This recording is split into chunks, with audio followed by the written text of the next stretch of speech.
My name is Phoenix Normand, and you're watching my Quick 15.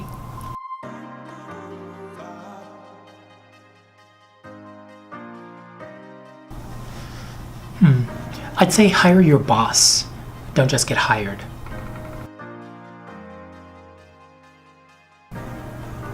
I'll never say. He knows.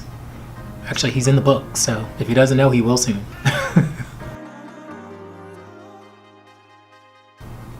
I'd say Farhad Mohit. He was the CEO of Flipagram, and he was awesome. He gave me more autonomy than any boss that I've ever had before, and literally helped me, or allowed me to help build a company.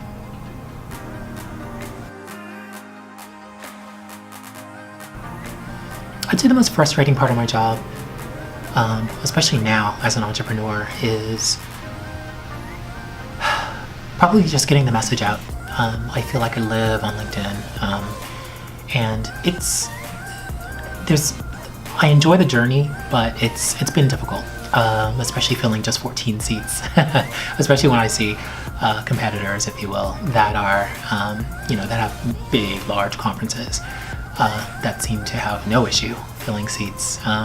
Since I'm the new voice on the scene, it takes a little bit of work, but I'm actually enjoying the process, and it's getting a little bit easier, but it's still a lot of work.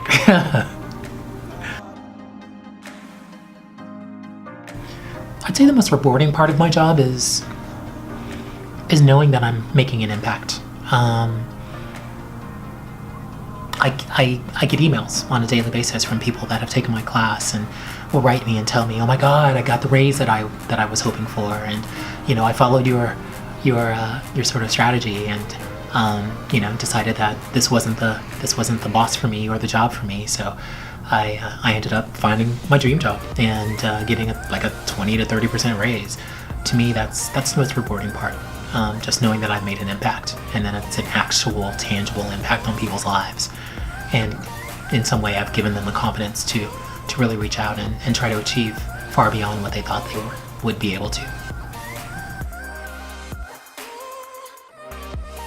I'd say the worst part of the job that I've ever had was scrubbing toilets for 6 months.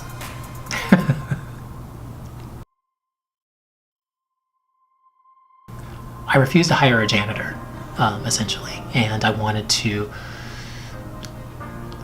I just wanted to make sure that I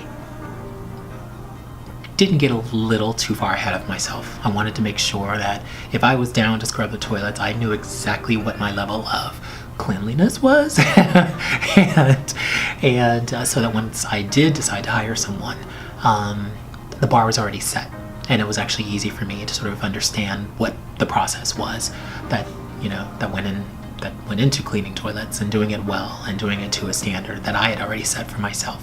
So no one else would have an excuse once I did hire them to disappoint me. I can't believe I'm going to tell this story. I'd say the craziest thing I've ever had to do was sew up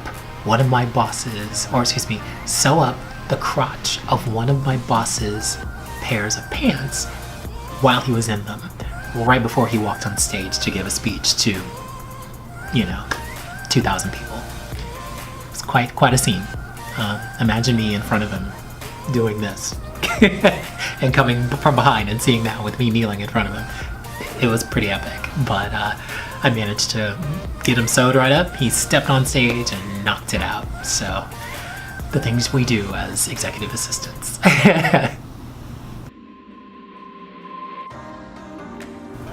Yep.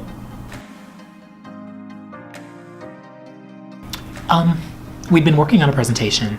I remember it was at an ad agency, and we had been working on this presentation like all day and all night, and this was sort of still in the earlier days of Apple becoming a thing in business. So it was the adage was save early, save often, and I hadn't quite grasped that. So the presentation had crashed, and I had to tell my boss, and he lost all color in his face, went into his office, shut the door behind him, and proceeded to tear the place to pieces, including flipping his desk over. So if you can imagine, already feeling bad at my desk, and then hearing him basically going to town in his own office, it was pretty crazy. And yeah, I never want to relive that moment. I've never felt so nervous in my entire life. I quit the next day.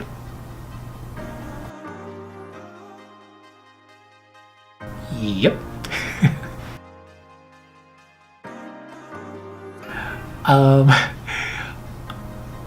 So I had one of my bosses at the biggest party I've ever thrown. It was at Flipagram, oddly enough. I remember we all got a little drunk that night. I had created a holiday party that started at 10:30 in the morning and culminated in dinner that afternoon. But we, despite my best efforts of creating the world's most amazing party, we all started drinking at like 10:30 in the morning. So by the time we got to dinner, everybody was lit. All my bosses, all the employees, etc. And we ended up walking into the most beautiful dinner that was put on by Wolfgang Puck Catering, oddly enough. And it was absolutely insane, but we were all way too drunk, except me. We were all way too drunk to really appreciate it.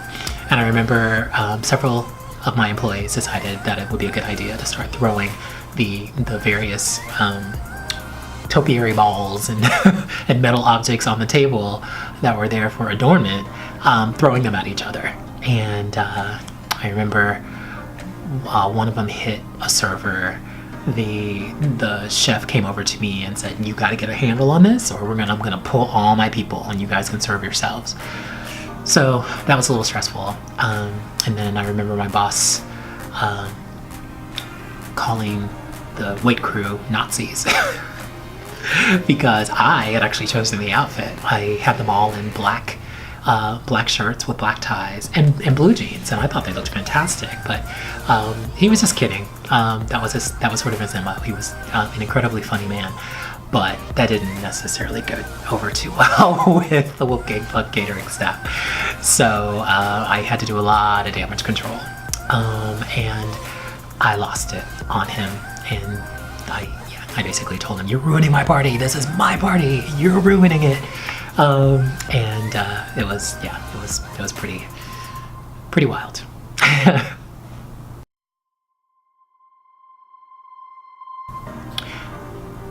He apologized profusely and gave me a bonus.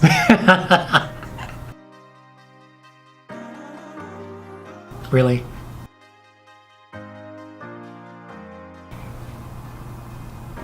Renaissance man.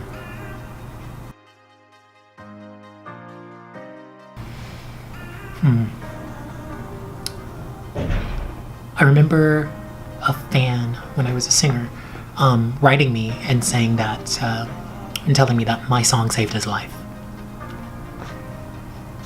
That's easily the nicest thing that anyone's ever said to me. Wow. I remember some troll.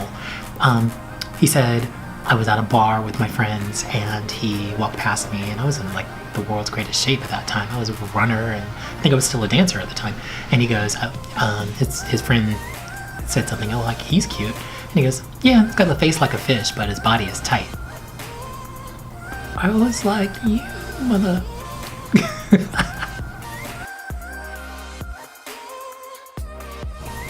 I'd say my biggest triumph was helping to put Flipagram in the world famous Tower Records building on Sunset Boulevard. It was a bit of a feat, but I was super duper proud of it. It happened under insane duress, and I did it in 28 days. But I'd say that was my biggest achievement to this point. It was something that I never dreamed, I would do, and ended up getting, a write-up in the LA Times twice, and creating a company that I'm super duper proud of, and that lasted and is still around. Just got bought, in fact. So yeah, I think that was my biggest accomplishment so far.